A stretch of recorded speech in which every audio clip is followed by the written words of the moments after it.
Louange à Allah, maître absolu de l'univers. Nous implorons en lui aide et pardon. Nous nous mettons sous sa protection contre Satan, le damné, sa progéniture et ses alliés, contre le mal de l'œil et de la langue, contre toute mauvaise action. Nous attestons qu'il n'y a pas de divinité d'être adorée en dehors du Seigneur de l'univers. Et nous attestons aussi que le prophète Mohammed sallallahu alayhi wa sallam est son serviteur et son messager.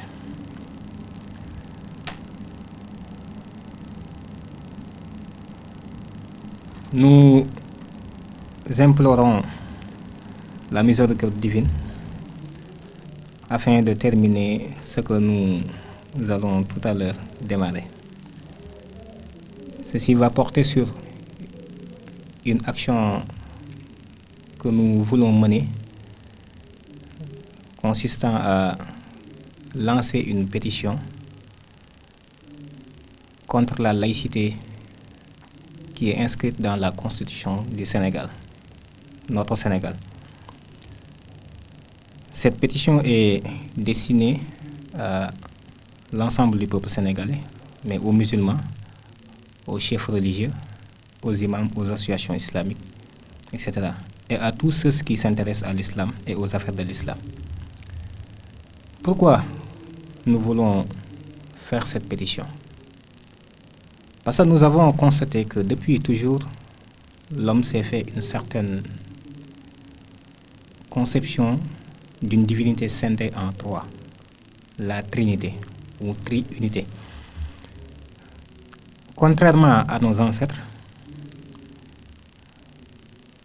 notre Trinité, la Trinité de nos jours, est à la fois principielle, conventionnelle et virtuelle.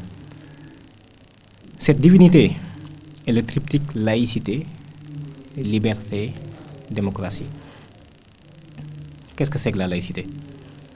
La laïcité, contrairement à la définition qu'on donne très souvent, comme étant un principe qui tolère toutes les croyances,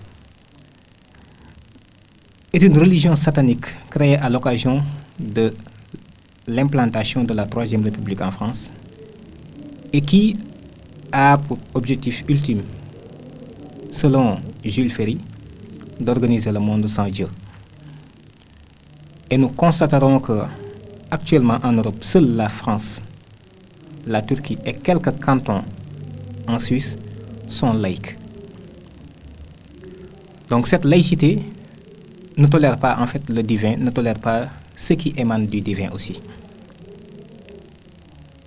Malheureusement pour nous Sénégalais, la France, lors de cette instauration de ce principe, était le colonisateur du Sénégal. C'est pourquoi lorsqu'on accédait à l'indépendance, nous avons hérité cette laïcité de la France qui est aujourd'hui inscrite à l'article 1er de la Constitution du Sénégal. Donc nous verrons naturellement que ceci n'est pas conforme à nos croyances, à nos valeurs et à nos ambitions. Venons à la liberté.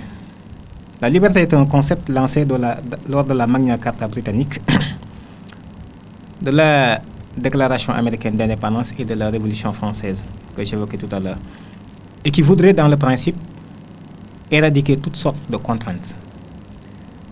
La liberté à la française se veut d'écarter les autorités féodales et chrétiennes. Depuis ce jour, il fallait faire donc de sorte que l'homme s'affranchisse de l'autorité divine, qui est perçue en Occident comme contraignante, donc comme un facteur bloquant face au progrès et à la bonne marche de l'humanité. Démocratie. La démocratie est un système de gouvernance du peuple, pour le peuple et par le peuple. Alors que ce même peuple est perçu et décrit en Occident comme étant aveugle. Comment un aveugle peut gouverner? Toute décision de masse écrit Theodore Herzl, dépend d'une majorité de hasard. L'islam est opposé à un tel système dans la mesure où son orientation, sa législation émanent du Seigneur de l'univers à travers son élu et non à partir des hommes qui, par nature, sont ignorants.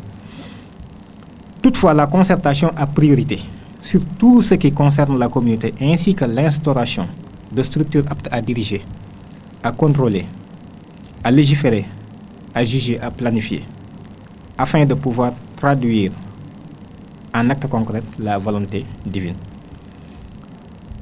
Voilà la divinité imposée à un peuple de plus de 90% de musulmans, alors que le tiers, croyant et endurant, suffisait à y faire valoir la volonté et la législation divine. Au nom de cette divinité, tout ce qui émane du Seigneur est subtilement écarté. Enfants biologiques, légalisation de la prostitution, de l'usure, de la débauche, du divertissement, de la consommation d'alcool, du mensonge, de la corruption, etc. Cette situation manifestement problématique nous amène à délaisser trop souvent la législation divine, quand bien même nous soutenons être des croyants soumis. Prenons un exemple qui nous édifiera.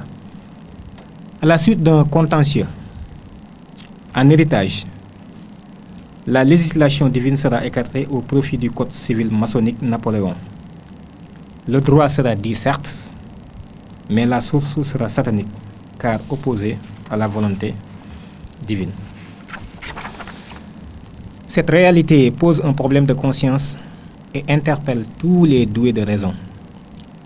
Si un musulman ne s'oriente pas par les lois divines, quelle autre loi devrait-il observer? Celle onusienne, maçonnique, etc. Je fais référence à la Déclaration universelle des droits de l'homme, qui est l'œuvre d'un franc-maçon notoire, Gilbert Moutier de Lafayette. Alors, sommes-nous obligés de suivre leur législation? Sommes-nous obligés de prendre une voie intermédiaire? Parmi les hommes, il y a certes des croyants et des mécréants. Mais parmi les croyants, il y a des soumis et des infidèles. Parmi les soumis, il y a des bienfaisants et des insouciants. Il y a trois faits qui résultent au moins de cette situation. La reconnaissance d'une autorité autre qu'Allah. 2. Une voie autre que celle choisie et indiquée par le Seigneur. Et enfin, une législation autre que celle révélée par le divin.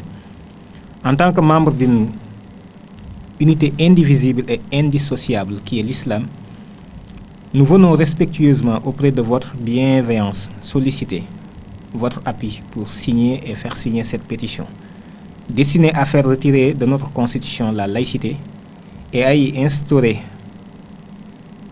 la législation islamique. Je cite le Coran: juge donc parmi eux d'après ce qu'Allah a fait descendre. Ne suis pas leur passion loin de la vérité qui t'est venue. À chacun de vous, nous avons assigné une loi et une voie. Fin de citation. Nous sommes sûrs de trois choses. Les ennemis d'Allah et les nôtres ne seront jamais satisfaits de nous jusqu'à ce que nous empruntions leur direction. Deuxièmement, si nous leur obéissons, nous serons de fait un des leurs. Enfin, ils ne cesseront de nous combattre. S'ils cessent de nous combattre, c'est parce qu'ils ont réussi à nous détourner de notre religion.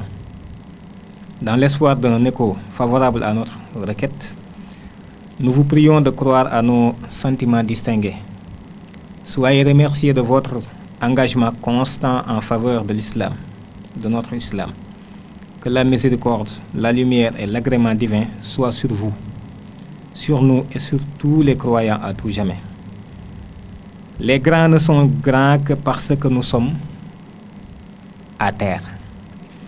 Bouton du Sénégal, le satanisme et ses principes. Nous avions accepté de tenir une responsabilité que toutes les autres créatures refusèrent de porter. Ne violons pas sciemment ce pacte scellé avec notre Seigneur et assumons-nous en conséquence avant que la bête ne surgisse par notre attentisme et par notre inaction.